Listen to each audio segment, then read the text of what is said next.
Para este ejercicio literal A nos dice, haga lo mismo para cada una de las funciones del problema 4.19. Literal B dice, considera también qué ocurre si se usan decimales que terminan en una fila de ceros en lugar de decimales que terminan en fila de 9. En realidad, este ejercicio se resolvió primero haciendo como lo indica B y luego tomando en cuenta en A. Pero lo que pasa es que como ya vimos la equivalencia entre una representación decimal eventualmente constante igual a 9 y una representación decimal eventualmente constante igual a 0, entonces las respuestas para el literal A y B van a ser las mismas. Entonces vamos a hacer el literal B y el literal A serán las mismas, ¿no?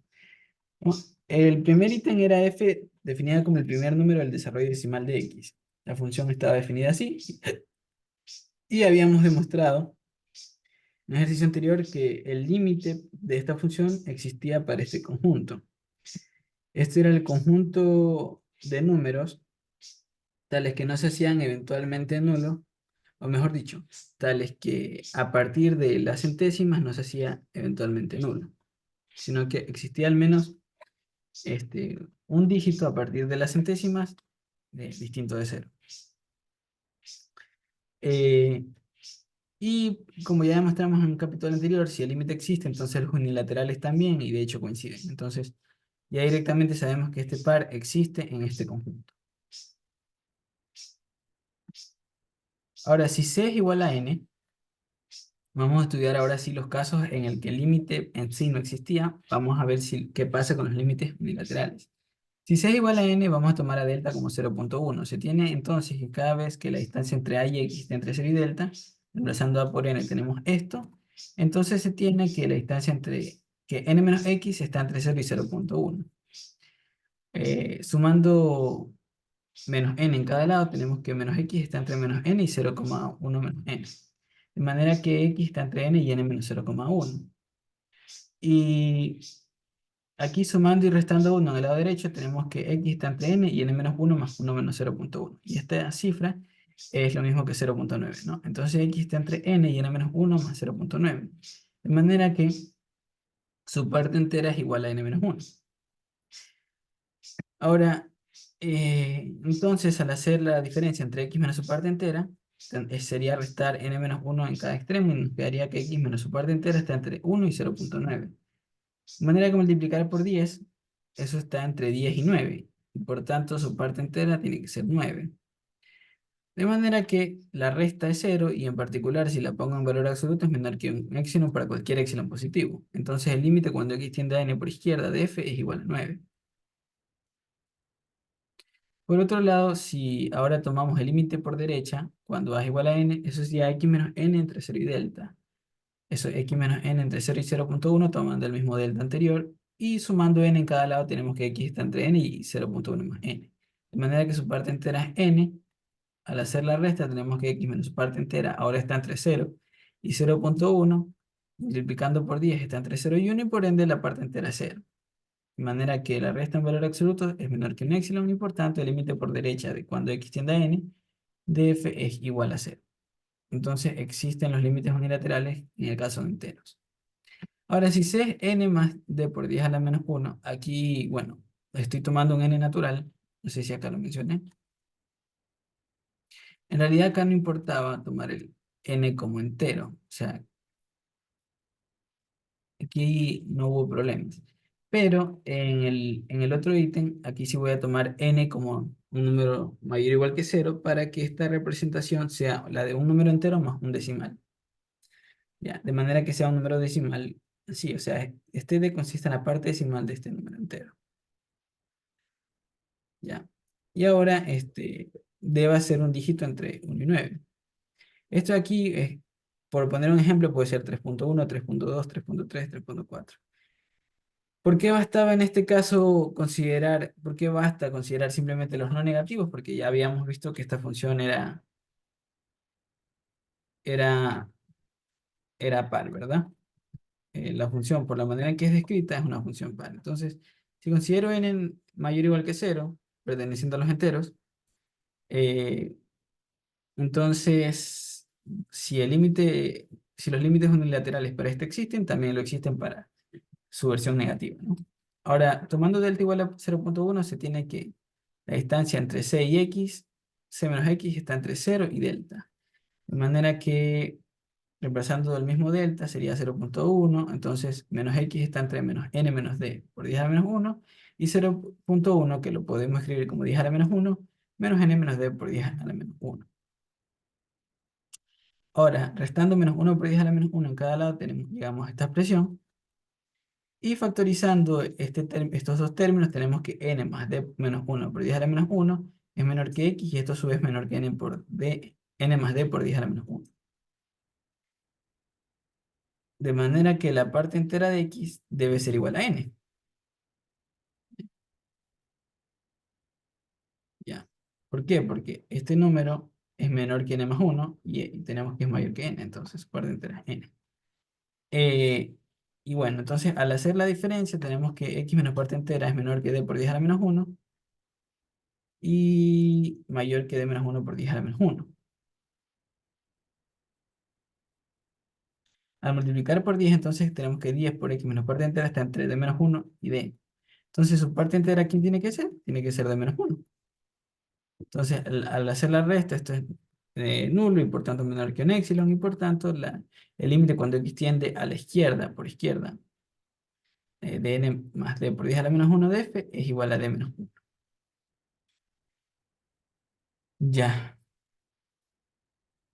De hecho, aquí en ningún momento utilicé el hecho de que n sea positivo, así que, en fin, este n sí puede ser cualquier entero, positivo o negativo. Ya. Por otra parte, si hacemos el límite por derecha, eso sería considerar ahora la resta al revés, ¿no? Sería x menos n menos d por 10 a la menos 1 entre 0 y delta. Entonces x estaría entre n más d por 10 a la menos 1 y 0,1 más n más d por 10 a la menos 1. De manera que, aquí repetí, aquí el 0,1 lo podemos escribir como 1 por 10 a la menos 1. Entonces x estaría entre n más d por 10 a la menos 1 y n más d más 1 por 10 a la menos 1. De ser así, como nosotros sabemos que d más 1 es cuando más igual a 9, esto de aquí es cuando más todo 1. De manera que todo esto es n más 1 en el peor de los casos. Entonces x sería menor estricto que n más 1, pero menor que n más d por 10 a la menos 1, y por ende su parte entera es n. Eh, ya. Y bueno, al hacer entonces la resta, tenemos que x menos parte entera estaría entre d por 10 a la menos 1 y d más 1 por 10 a la menos 1, porque los n se cancelan en los extremos. Ya. Ahora, al multiplicar por 10, tenemos que 10 por x menos su parte entera está entre d y d más 1. Y por ende, su parte entera tiene que ser d, y al hacer la resta en valor absoluto de 0, y por tanto menor que cualquier epsilon positivo. Por lo tanto, ahora el límite cuando x tiende a n más d por 10 a la menos 1 por derecha de f es igual a d. Es decir, el límite unilateral existe. Y ya, entonces, este límite cuando x tiende a c de f existe para todo c perteneciente a los reales. Ahora vamos con f como el segundo número del desarrollo decimal de x. Un momentito. Sí, quería ver una cosa. Ahora sí, bueno. Pasemos al otro, ¿no? F definida como el segundo número del desarrollo decimal de x. Habíamos recordado que esta función no es más que la anterior evaluada en 10x. Y como el límite, la función anterior es tal que los límites unilaterales existen para todos los reales, entonces al cambiar el argumento de x por 10x seguirá teniendo la misma propiedad. Y entonces concluimos que el límite, aquí eran los límites unilaterales, perdón, que el límite cuando x tiende a c por izquierda y el límite cuando x tiende a c por derecha de f existen ambos para todo ser real, ¿no? Ya. Y lo voy a escribir aquí lo voy a dejar marcado aquí en la diapositiva con el este. Ay, que me deja, se borra inmediatamente. Límite cuando x tiende a c por derecha de f de x. Existen para todo ser real. Listo. Por izquierda y por derecha, ya. Ahora vamos con el ítem 3. Dice, el número de 7 es el desarrollo decimal de x si este número es finito y cero en caso contrario. Ya. La gráfica era algo así. Nosotros ya habíamos demostrado, bueno, Primero, habíamos demostrado que si el límite existe, la función era intervalarmente acotada. Es decir, en intervalitos, en entornos alrededor del punto donde estoy estudiando el límite, si el límite es un número real, entonces la función tiene que ser, tiene que estar acotada en ese entornito. Por otro lado, si el límite me diese más infinito, tendríamos que f tuviese un comportamiento monótono en algún intervalo del número. Pero aquí no pasa nada de ello. Los límites unilaterales aquí no existen ni a derecha ni a izquierda de ningún número, pues f no es acotada por entornos ni es monótona intervalarmente. Es decir, no existe un intervalo donde la función eh, se vuelva estrictamente creciente, ni estrictamente decreciente, ni siquiera dejando el sentido estricto. Entonces, no, aquí el límite no existe ni por izquierda ni por derecha, por ese motivo. Y ahora vamos con el otro caso. Era f igual a 1 si el número de 7 en el desarrollo decimal de x es finito y 0 en caso contrario. Su gráfica, en cambio, era esta. Aquí, el método para demostrar que el límite no existe, en este caso los unilaterales no existen para ningún número real, se hacía exactamente con el mismo método que lo decíamos para demostrar que el límite per se no existía. Aquí he mencionado, no existe ni a derecha ni a izquierda, y para probarlo basta suponer que alguno de ellos existe para algún A real, y que es un valor L, y que al tomar epsilon igual a un cuarto, y al tomar epsilon igual a un cuarto, se ha de llegar a una contracción, y por ende ningún límite unilateral va a existir. Eh, Ahora, el ítem 5 dice, f igual al número obtenido, sustituyendo todas las cifras del desarrollo decimal de x que vienen después del primer 7 si las hay por cero. Ya habíamos estudiado esta función, y tenía un comportamiento así, ¿verdad? Habíamos dicho que los únicos puntos donde el límite aquí no exista eran aquellos que tenían una extensión decimal terminal en 8 y que anterior a ese 8 no hubiesen tenido ningún 7. Por ejemplo, si considero 0.718, ese punto está entre ese intervalo y aquí el límite existe.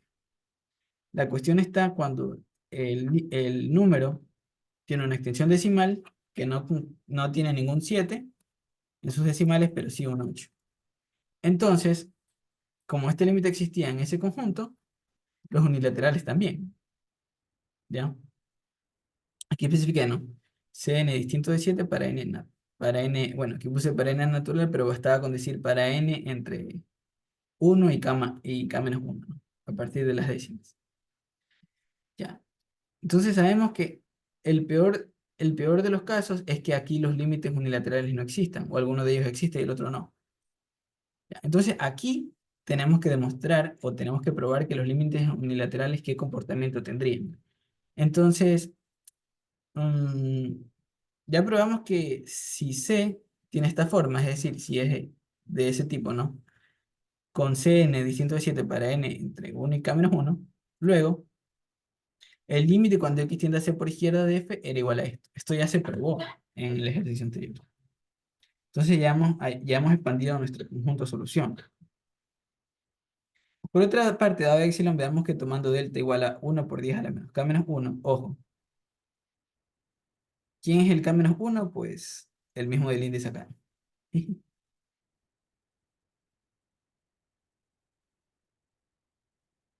Entonces, cada vez que x menos c esté entre 0 y delta, reemplazándose tendríamos esta expresión. Y reemplazando delta, esto es 1 por 10 a la menos 1.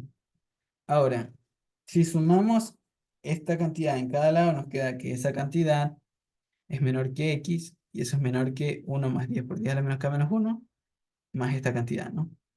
Ya.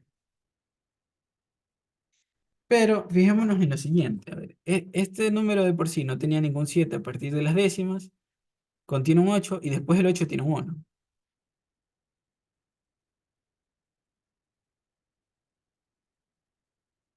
Mm,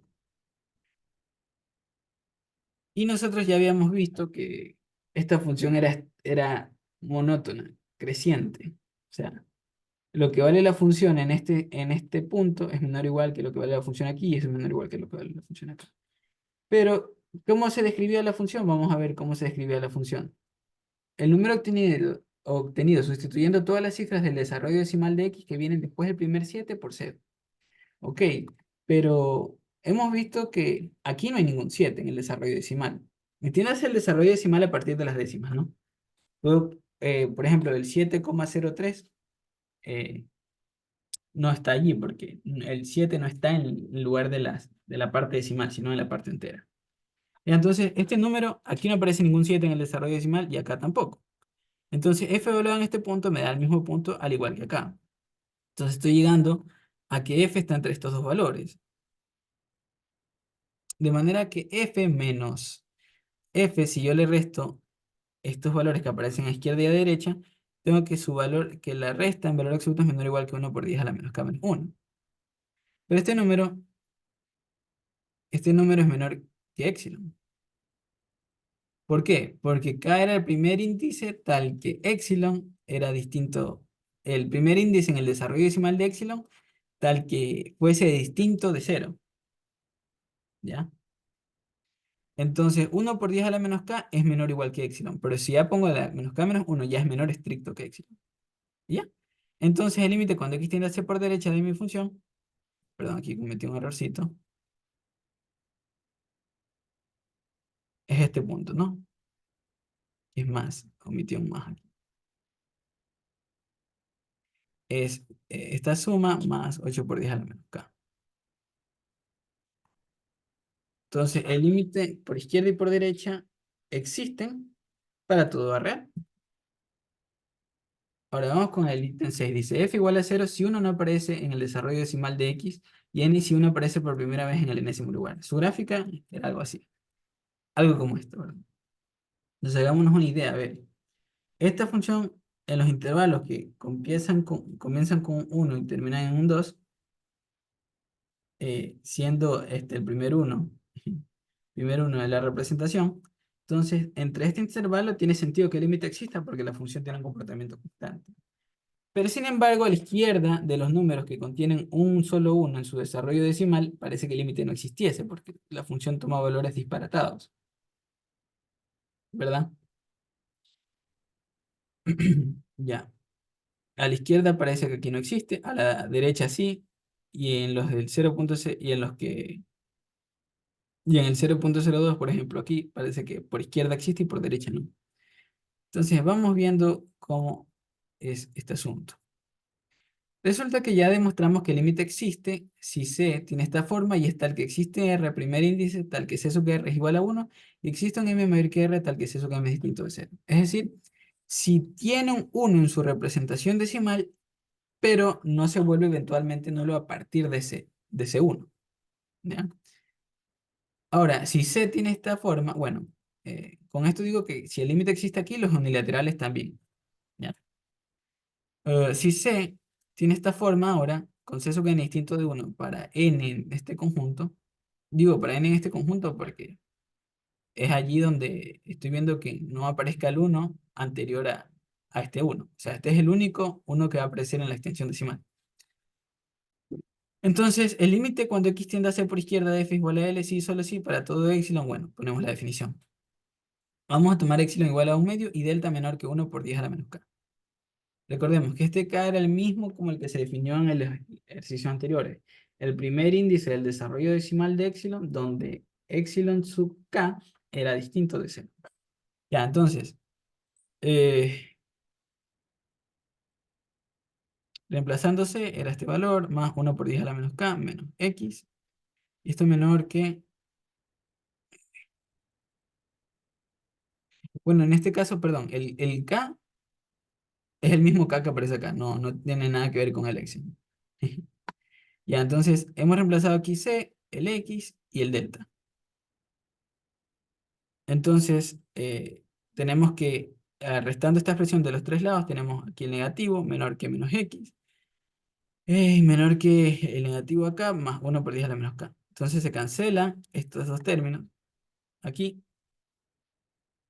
bueno, aquí multipliqué por menos, y se invierte toda la expresión, ¿verdad? Lo que está a derecha pasa a izquierda, el menos x queda como x y el que está a izquierda pasa a derecha. Tenemos esto, habíamos visto que se cancelaba un par de términos, y aquí repetí una línea. Y aquí veamos esto. Si x está entre estos valores, x está en este intervalo, claramente, ¿no? Por lo tanto, si x está en este intervalo, debe ocurrir que la distancia entre f y L es menor que 1/2. Es decir, f está en el intervalo de L menos 1/2 a L más 1/2. Pero, ¿qué pasa si elegimos R como el máximo entre K más 1 y L más 1? Entonces, luego al definir D como este número, la suma de los c sub n por 10 a la menos n más 1 por 10 a la menos r, pertenece aquí, claramente. ¿Por qué pertenece aquí? Porque este número es claramente mayor estricto que el de acá, ¿ya? Y este número es menor estricto que el de acá, porque como r es más grande que k, entonces 1 por 10 a la menos r es más pequeño que 1 por 10 a la menos k. Entonces, f de en d, ¿a qué va a ser igual? A r, porque este r va a ser el único número que aparezca en la extensión decimal,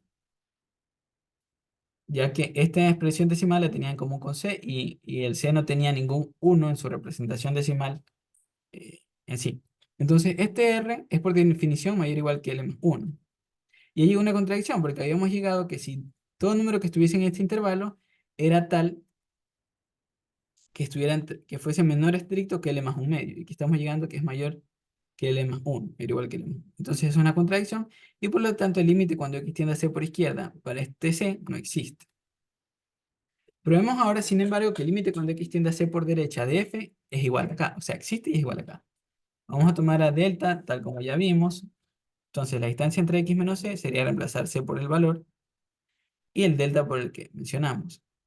Entonces sumando esta cantidad entre los tres miembros tenemos que x está entre la suma, ahora esto con positivo, y entre 1 por 10 a la menos k más toda esta suma. Nótese que el 1 por 10 a la menos k aquí pasa a sumar y me queda 2 por 10 a la menos k. Y aquí me queda esta suma. Entonces f en este punto tiene que ser igual a k. ¿Por qué? Porque el único 1, o mejor dicho, el primer 1 que va a aparecer en la extensión decimal aquí, es el que aparezca en esta posición, en la posición késima. ¿Ya? Y ya, entonces fxk, su diferencia es 0 y por tanto en valor absoluto es menor que epsilon. Y ya está. Ahora, si C es esta serie y no contiene al 1 en su desarrollo decimal y todo él está que tiene una extensión decimal no eventualmente constante igual a 9, supongamos que el límite cuando x tiende a c de f existe y es igual a, y pertenece a R. Es igual a L, me faltó escribir aquí. Es igual a L.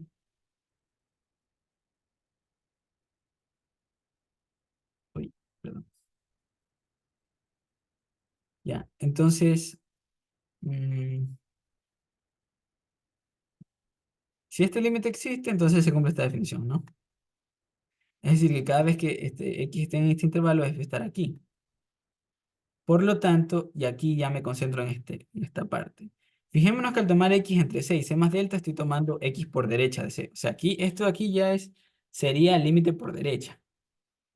Vamos a tomar delta, ahora sí como esta serie de los delta sub n por 10 a la menos n, es decir, esta de aquí, la representación en base 10 del delta. Luego, la expresión nos queda como sigue. Si x está entre c y c más delta, reemplazando tenemos esto. Eh, Aquí factorizando el Cn más delta n, o sea, el 10 a la menos n, tenemos que 10 a la menos n por Cn más delta n. Vamos a tomar j, el primer índice, tal que c sub j es menor que c sub j más delta sub j, y r mayor estricto que el máximo entre j, la parte entera de L más 1, y todo esto más 1, el primer índice, tal que c sub r es distinto de 9. ¿Por qué existe ese índice? Porque habíamos tomado c con representación decimal no eventualmente constante igual a 9. Y tomemos d de manera de esta forma. Entonces, por construcción, vamos a tener que D es mayor que esta serie. ¿Por qué? Porque en la posición R, el C sub R es menor que 9. Y aquí en la posición R, D es igual a 9. Entonces, D es mayor que C. ¿Ya? Porque en las posiciones anteriores a ella son todos iguales. Y en la primera posición que difieren, D ya es mayor que este número. Ahora, como J es el primer índice tal que D sub J es distinto de C sub J más delta J, y D sub J es igual a C sub J, es menor que esta cantidad, entonces se tiene que D es menor que C sub n más delta n por 10 a la menos n. Por lo tanto, D está en ese intervalo, pero F evaluado en D sería F evaluarlo aquí. ¿Y cuál es el primer uno que aparece en la representación decimal? El que está en la posición R más 1. O sea, R más 1, pero R se había tomado como el máximo entre el parte entera de L más 1 más 1. Entonces todo esto es mayor, mayor igual me parece que es. No, mayor estricto, perdón. Ajá, mayor estricto que esto, que la parte entera de L más 1, por eso nos queda la parte entera de L más 1 más 2, y esto es mayor estricto que L más 1. Esto es una contradicción nuevamente, porque habíamos dicho que cada vez que D estuviese en ese intervalo, F sería menor estricto que L más 1. Entonces, el límite por derecha no existe. ¿Por qué decimos que el de por derecha? Porque en realidad aquí nos fijamos en el por derecha. Ya, solamente tomamos un intervalo por derecha y vimos que el límite no existe. Ahora vamos a tomar epsilon igual a 1 y vamos a tomar el límite por izquierda. Entonces, ahora vamos a tomar x entre c menos delta y c, y x distinto de c. Entonces, f estaría en este intervalo.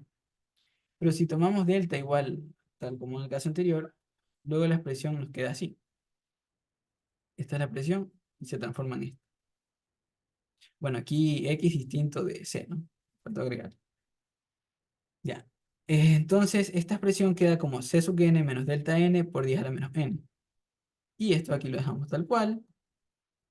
Vamos a tomar j el primer índice tal que c sub j es mayor que c sub j menos delta j y r mayor que el máximo entre estos valores más 1. El primer índice tal que c sub r menos delta r es distinto de 9. Ya. ¿Por qué podemos hacer esto? Porque, ojo, estamos tomando todas las representaciones no eventualmente constantes iguales a 9. Entonces vamos a tomar D de esta manera. Resulta que, por construcción, D es mayor que esta suma. Porque en la posición R, ya en las posiciones menores a R, D coincide con esta suma. Y en la posición Résima ya es mayor.